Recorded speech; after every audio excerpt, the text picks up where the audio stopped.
자, 이번 주 특별한 방향성이 나오지는 않고 있습니다. 자, 그런 가운데에서도 시장에 대한 준비를 계속 이분과 함께 하고 있죠. 오늘도 신상원 전문가와 함께 하겠습니다. 전문가님 안녕하십니까? 네, 안녕하세요. 신상원입니다. 네, 오늘은 머니플로우 11에 나오시는 출연자분들이 그동안 자동차 부품 여러 가지 말씀을 미리 해주셨기 때문에 요걸 다시 한번 좀 상기시킨다는 관점에서 오전장 뷰를 보여주실 때 같이 좀 녹여주셨으면 좋겠습니다.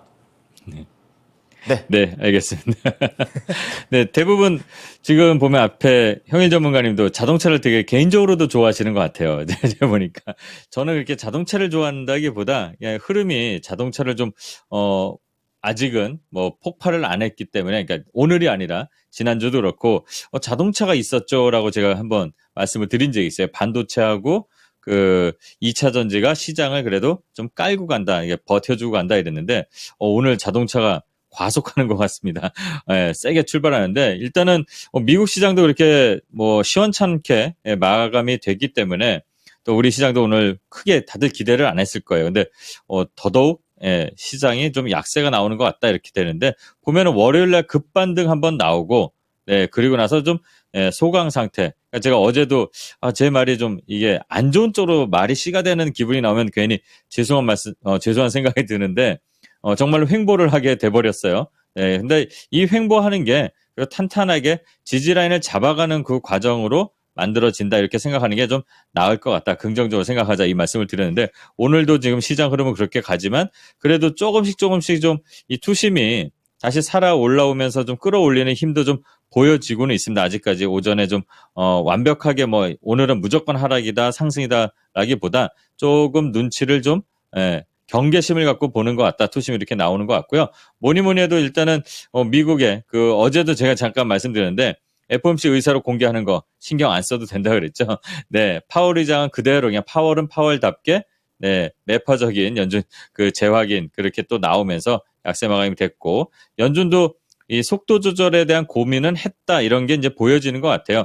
그래서 연내 추가 인상은 당연히 7월 달은 뭐 우리는 마음속에 이미 다 인상으로 가는 것 같아요. 그렇기 때문에 시장이 어떻게 보면 이 조정이 뭐 우리가 뭐 연준의 뭐 그 정책에 따라서 우리가 민감하게 반응하는 건 아니지만 영향에 이제 좀 그래도 받으니까 그런데 미리 선반영한 거 아닐까 이렇게 좀 잠깐 의문점을 갖고 생각을 해봐도 될 것 같아요. 미국 시장도 마찬가지고 이미 7월은 인상할 거라는 건 다 알고 있는 것 같아요. 그냥 마음속으로 빨리 인상해라 이런 것 같으니까 시장의 그런 경계심 투심들이 이렇게 반영이 돼서 이미 선반영 조정 나오는 거 아닐까 좋게 해석을 해보는 게 차라리 낫지 않을까 생각을 합니다. 뭐니 해도 오늘 자동차가 정말로 악셀을 세게 밟았습니다. 제가 뭐 저만이 아니라 앞에 형일 전문가님도 그렇고 토마토에 계신 모든 전문가분들께서 자동차를 좀 관심 있게 보자는 얘기를 다 하셨는데 특히 대부분 자동차에서도 좀 너무 많이 올라온 것들은 좀 부담스러워요. 좀 자리가. 그래서 이제 현대자동차 또는 기아 이 흐름 보면서 부품주들을 좀 보자 그랬는데 오늘은 아진산업, 뭐 현대공업, 지금 화신도 100%가 넘었네요. 물론 제가 이걸 라스트 찬스에서 소개를 드렸었는데 대신 뭐 아진산업도 오늘 또 추가적인 상승이 나오고 있고 이런 자동차가 그냥 달려갑니다. 당연히 제가 얼마 전에도 말씀드렸지만 이거 쫓아가지 말라고 말씀드렸죠. 버티고 잘 관리한 분들의 즐기는 구간인 것 같고요. 한동안은 또 자동차가 조금 며칠간은 이번 주 내는 이렇게 좀 뉴스포를 달굴 것 같습니다. 수급도 지금 기아나 현대차를 봐도 좀 들어와서 뭐 빠져나간다기보다 조금 더 약간 속도를 더 올릴 수도 있지 않을까 이렇게 예상이 되는 수급이 보여지고 있습니다. 그리고 계속 강조를 드렸지만 어쨌든 그럼 지금 쉴 때 그럼 2차 전지는 끝났어? 반도체도 끝난 거야? 라는 의문들이 또 들죠. 이게 아닙니다. 지금 2차 전지 반도체도 선별적으로 계속 지금 움직임이 나타나고 있어요. 이 시간에도 말씀드렸던 그 하나기술이 목표가까지 조금 남았는데 10만 원을 또 드디어 돌파하고 있고 선별적으로 계속 움직임이 나옵니다. 그리고 2차 전지 반도체에도 관련된 이 광물 이슈가 또 나오면서 좀 그게 더 부각되고 반도체는 좀 쉬고 있는 흐름인데요. 뭐 일부 차익 실현도 나오고 있지만 저점 다시 잡고 그러니까 저점을 올리면서 올라오는 그런 흐름은 유지하고 있다는 게 2차 전지 반도체. 그리고 오늘 또 개인적으로는 좀 응원을 좀 하는 종목은 네, 제가 뭐 추천한 건 아닙니다. 에코프로가 정말 100만 원을 한번 찍어보는 거를 봤으면 좋겠고, 공매도 세력이라면 그 공매도 한 사람들이 다 안 좋게 됐으면 좋겠다는 네, 그런 개인적인 희망도 갖고 있는데요. 이런 것들이 좀 버텨주고 있으니까 어쨌든 지금 시장에서는 자동차, 2차 전지, 네, 반도체 이 세 섹터 수급이 계속 강하게 받쳐주면서 시장을 버텨주고 있는 게 이 횡보하고 더 추가적인 하락을 안 하는 것 같다 이렇게 예상을 할 수 있고요. 그다음에 뉴스플로에서 좀 오전에 봐야 될 거는 앞에 김 전무님께서도 말씀을 해주셨지만 이 미중 갈등 관련해서 광물, 네, 그냥 뭐 갈륨, 뭐 게르마늄, 네, 저는 문과 예체능이어서 이거를 잘 몰랐는데 이과적인 거를 게르마늄은 우리가 뭐 일상에서 팔찌로만 많이 알고 있는 그런 것 중에 하나였는데 이게 좀 중요한 광물인 것 같아요. 그래서 어제 이제 한일화학 예전에 제가 한일화학 한번 추천드려서 지금 아직 뭐 목표가 한번 달성하고 좀 쉬다가 어제 또 상한가 나오고 그랬는데 이런 종목들도 지금 흐름을 보면 시세가 완전히 또 꺾인 건 아닌 것 같습니다. 다시 또 한번 시세를 준비하는 흐름 같아요. 또 특히 이 한일화학 같은 경우는 국내에서 그 아연화 과정에서 뭐 5, 60% 점유율 갖고 있고 또 유동주식 수가 워낙 작기 때문에 그때도 말씀 한번 드렸던 건데 이런 것들이 지금 다시 한번 또 반등이 또 나올 수 있는 것 같은데 트레이딩 관점에서 좀 보는 게 좋을 것 같아요. 그리고 뭐 코스텍시스, 뭐 RF 머티리얼즈 관련된 종목들이 계속 회자되면서 트레이딩 관점에서 보기에 좋은 거래가 실리고 있습니다. 이런 것들도 한번 살펴보실 필요 있고요. 또 러시아 관련해서 이슈가 좀 나오니까 뭐 특수가스 좀 그런 중요성이 좀 나온다 그래서 뭐 풍국주정, 그다음에 뭐 대성산업 이렇게 좀 산발적으로 단기 테마성들이 또 좀 움직이고 있으니까 이런 것들도 좀 관심 있게 보시는 그런 오전이 되면 좋을 것 같습니다. 그러니까 시장이 좀 밀린다고 해서 전체적으로 다 그냥 뭐 무너지는 이런 시장이 아니라 테마들이 계속 돌아가고 있다는 거는 그래도 많진 않아도 돈이 돌고 있다. 이렇게 좀 긍정적으로 보고 잘 참아내는 과정이다. 이렇게 보는 오전이 될 것 같습니다. 자, 오전이 그냥 약세가 아니라 이렇게 내면적인 해석을 해주시니까 좀 더 이해가 확실하게 되는 것 같습니다. 거기에 자동차 얘기까지 좀 붙여드렸어요. 자, 그럼 오후장 전략 포인트 들어가 보겠습니다. 어쨌든 FOMC 파월 의장은 그냥 계획대로 가실 것 같고 우리나라 입장에서 어떻게 대응하는지 이게 중요할 것 같습니다. 그리고 가깝게는 오늘장 오후에는 어떤 것들을 봐야 될까요? 네, 일단은 앞에서 말씀드린 것처럼 이번 조정이 어떻게 보면 7월 인상에 대한 거를 선반영하는 거일 수도 있다. 이렇게 한번 생각해 보자 그랬잖아요. 그리고 이제 7월은 인상이고 뭐 인상이라고 생각을 하면 되는 거고요.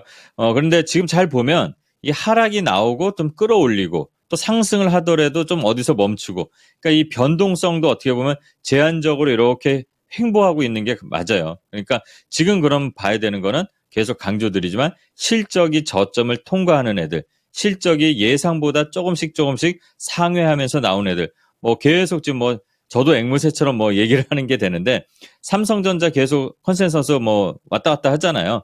어쨌든 네 3분기는 무조건 좋아질 수밖에 없고 좋아져야 되는 과정이잖아요. 그런 걸 보면서 실적 시즌에 좀 주목하면서 보되 이 외국인 수급이 지금도 계속 네 일부 삼성전자의 올해 그 외국인 순매수로 보면은 거의 95% 이상이 삼성전자를 샀다 그러잖아요.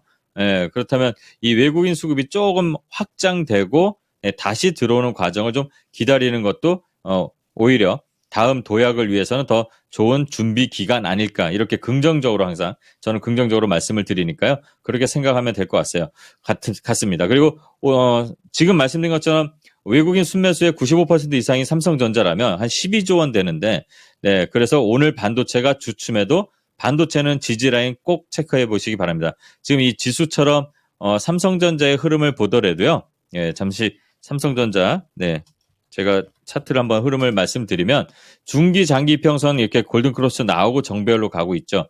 그럼 이렇게 삼성전자 흐름하고 비슷하게 움직이는 관련된 장비 소재주들이 있습니다. 뭐 샘CNS도 얼마 전에 그러다가 튀어서 날아가고 있고 뭐 YIK도 그런 과정 거치고 인터플렉스라는 종목도 그렇고요.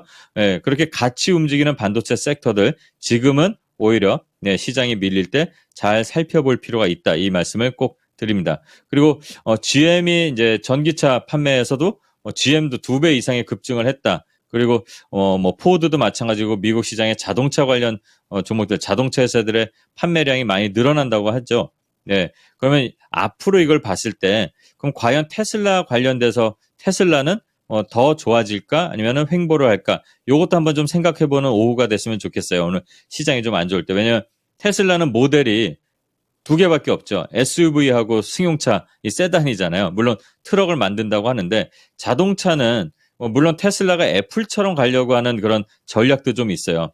네, 아이폰하고 뭐 아이패드, 그다음에 이제 데스크탑으로 이렇게 좀 단순화됐는데 테슬라도 자동차를 그런 식으로 하려고 하는 것 같은데 이건 제 경험에서 나오는 제 개인적인 사견인데 우리 일반적인 자동차를 좋아하는 분들은 자동차는 좀 다른 것 같아요. 모델이 많아야죠. 세그먼트도 많아야 되고 그런 좀 욕구들이 좀 있는데 앞으로는 이 원래 그 빅 기업들 있잖아요. 뭐 GM, 포드, 현대차 그런 다양한 모델들이 전기차로 그러니까 전동화가 돼버리면 테슬라가 과연 경쟁력이 있을지 이런 것도 좀 생각해보고 그래서 테슬라가 충전에 그렇게 좀 표준을 만들려고 하는 건 아닐지 이런 것도 생각해보면 시장이 좀 더 재밌고 확장을 해서 좀 살펴볼 수 있는 그런 아이디어가 되지 않을까 요 말씀을 한번 드립니다. 요거는 나중에 제가 뭐 금요일 시간이라도 한번 말씀 한번 다시 드리는 시간을 갖도록 할 거고요. 그리고 점점 또 이 뉴스폴에서 좀 부각되는 것들 중에 하나가 계속 말씀드린 것 중에 하나가 해상 풍력입니다. 2050년에 이제 뭐 세계 시장이 한 3,500조 시장 된다고 하는데 오늘도 좀 다른 섹터들이 많이 부진한데 그중에서도 CS 베어링이나 뭐 SK 오션 플랜트라든가 이런 풍력 관련 종목들 그리고 뭐 전선까지에서는 좀 그래도 견조하게 흐름들이 나오고 있습니다. 뭐 포스코나 하나오션, 뭐 LS 쪽에서도 이 새먹거리로 좀 검토를 한다고 하니까 이 해상 풍력 관련된 종목들, 섹터들도 좀 관심을 가져봐야 될 것 같고요. 또 관심 가져볼 일정이나 이슈 중에는 오늘 한일 산업협력 포럼 장관급이 이제 가서 뭐 얘기하는 것 같은데 화이트리스트 관련해서 좀 얘기가 나오면 반도체 관련해서도 좀 옥석이 가려질 것 같아요. 그리고 한국 UAE 경제공동위원회 이것도 예정이 돼 있습니다. 그리고 뭐 글로벌 베이비 페어라든가 우크라이나 자포리자 원전 관련 이슈가 좀 나오는데 요거는 좀 관심 있게 볼 것들이 이제 그 방사능 관련된 그런 종목들 민감하게 반응되는 것들이 있습니다. 트레이딩 관점에서 좀 살펴봐야 될 것 같고요. 지금 시장은 변동성보다는 실적과 수급의 방향을 보면서 체크해 나가도 되는 그런 시장, 너무 두려워하지 않아도 될 시장이라고 저는 말씀드릴 수가 있겠습니다. 네, 자 이어서 목표가 도달 종목 체크해 보겠습니다. 이번 주 들어서는 계속해서 날마다 목표가 도달을 하고 있는데요. 아진산업입니다. 또 자동차 얘기하셔야겠네요. 자, 목표가 5차 목표가 도달했는데요. 다음 어떻게 해야 될지 궁금합니다. 네, 다음 목표가는 일단은 제시를 하겠습니다. 9,000원 목표가 설정하는데요. 이 저점에서 올라온 거를 제가 이제 여기까지 빠르게 어떻게 보면 온 거죠. 지나고 나니까 되게 빨리 올라온 것 같죠? 네, 근데 그 저점에서 기다리는 시간이 있었다는 거를 한번 생각해 보시고 또 올라온 다음에도 이 조정 구간이 있었잖아요. 그래서 조정 구간에서도 네, 쉽게 여기 답이 있었죠. 여기 무너지면 네, 관심 안 갖고 여기를 지지하면 이제 좀 기다려보자 이런 얘기들을 공개 방송에서 드렸는데 지금 올라오고 나서 이 박스 구간을 돌파를 했습니다. 거래가 좀 폭발적으로 들어온 건 아닌데 자, 한 번 더 거래가 크게 들어오면 잘하면 제가 네, 또 세종대왕을 볼 수도 있을 것 같아서 조금씩 한번 올려보겠습니다. 9,000원 설정해 보겠습니다. 네, 이렇게 세종대왕까지 가는 게 어렵습니다. 아진산업 말씀을 드렸고요. 그럼 오늘장 종목으로 들어가 보겠습니다. 어떤 종목 추천하십니까? 자동차 할 것 같았지만 네, 오늘은 하이브를 하겠습니다. 하이브. 네. 네, 하이브고요. 하이브도 마찬가지로 좀 빠르게 어떻게 보면 올라와 있어요. 그리고 올라와서 저점을 지지하면서 좀 살짝 올리는데 요거는 대신 좀 높은 자리잖아요. 네, 근데 실적도 점점 개선되고 있습니다. 영업이익이 좀 안 좋아졌는데 그거를 좀 회복하려고 하고 있고 또 제가 일전에도 말씀드렸죠. 저는 항상 긍정적으로 말씀드리는데 BTS가 뭐 지금 군대 간다 그래서 좀 활동을 못하면 어떠냐. 솔로 활동을 하면은 오히려 캐시카우가 확장된다. 그리고 신진 그룹들도 잘 성적이 나오고 있잖아요. 그래서 BTS로 대표되는 국내 엔터 전문 기업 다 아실 겁니다. 지금 흐름에서 기술적인 관점에서만 말씀을 일단 드리면 26만 5천 원 이탈 안 하면 요 목표가 31만 원 요 작은 박스 구간의 이 저항선 설정하고 요 대응하면 될 것 같습니다. 요거는 그냥 1차 목표가 설정하고 추가로 안 할 건데요. 그 근처까지 만약에 상승하게 되면 수익을 챙기시기 바랍니다. 어제도 1승 여기서 말씀드리고 오후에 막 뛰더라고요. 그럴 때는 당일 기준에서 시세가 막 나오면 일단 반이라도 챙기십시오. 네, 오늘 하이브는 이렇게 짧게 대응하는 전략으로 한번 소개해 드리겠습니다. 네. 자, 하이브 또 꺾어서 또 예측을 벗어났습니다. 잘 보도록 하겠습니다. 감사합니다. 네, 감사합니다. 신상원이었습니다. 네, 지금까지 투자 판단에 도움이 될 수 있는 정보를 제공해 드렸습니다. 하지만 특정 종목의 상승과 하락을 보장하진 않으니까요. 참고해 주시기 바랍니다. 오후 정도 힘내십시오. 고맙습니다.